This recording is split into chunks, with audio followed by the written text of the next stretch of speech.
Bonjour ou bonsoir, ça dépend de là où vous êtes. Aujourd'hui, je vous ai préparé les 5 éléments qu'il faut avoir pour réussir sa vie.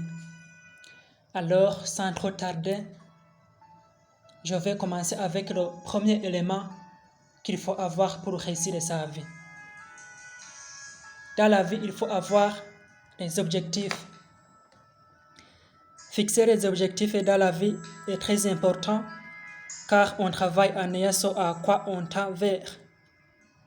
Il arrive des moments qu'on se retrouve étant bouleversé, mais quand tes objectifs à atteindre sont là, on endure. À présent, le mois actuel use pas mal de force pour qu'un jour il arrive au mois idéal. Donc, il faut avoir des objectifs dans la vie. Le deuxième élément qu'il faut avoir pour réussir sa vie, il faut avoir la confiance en soi. Avoir la confiance en soi permet d'être un homme qui n'a pas peur de n'importe quoi. Quand une situation ou une circonstance se présente, tu prends position parce que tu as confiance en toi.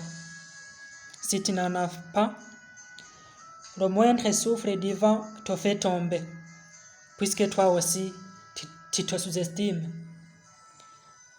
Le troisième élément qu'il faut avoir dans la vie, il faut avoir celui à qui tu fais confiance plus que les autres. Dans la vie, ce troisième élément est très important dans le fait qu'il nous aide à mener à bon port notre vie. La plupart des gens rencontrent des difficultés et ils restent bouche bée sans les partager. Il manque ceux à qui ils font confiance pour partager leurs problèmes. Il y a même ceux qui arrivent à l'étape de se donner la mort.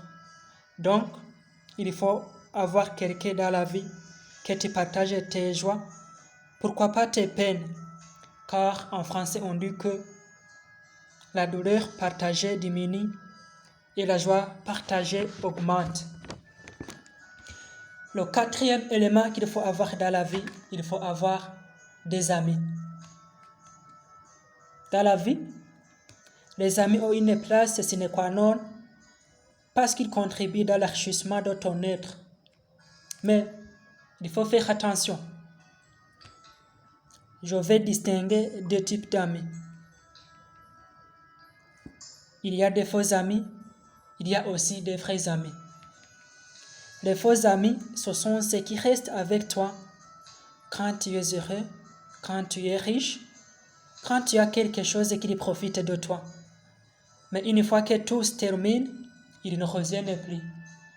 Tandis que les vrais amis restent à côté de toi, que ce soit dans les moments de joie, que ce soit dans les moments de peine. Et d'ailleurs, la sagesse burundaise l'affirme bien en disant que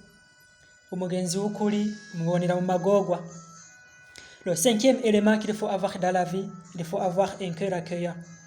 Cet élément est aussi non moins important car il permet de tisser des relations avec les gens, d'accomplir le plus aisément tes activités quotidiennes. Par exemple, tu ne peux pas être un commerçant sans avoir son cœur accueillant. Quand un client vient, il a besoin d'être accueilli poliment. Supposons qu'il vient et il te trouve avec un visage funèbre. Il se décourage immédiatement. Donc, il faut avoir un cœur accueillant n'importe où. Que ce soit dans les milieux professionnels, que ce soit dans les milieux scolaires, et j'en passe. Alors, si vous n'êtes pas encore abonné à ma chaîne, je vous invite à vous abonner. C'était Samuel Ninahazwe. Je vous remercie.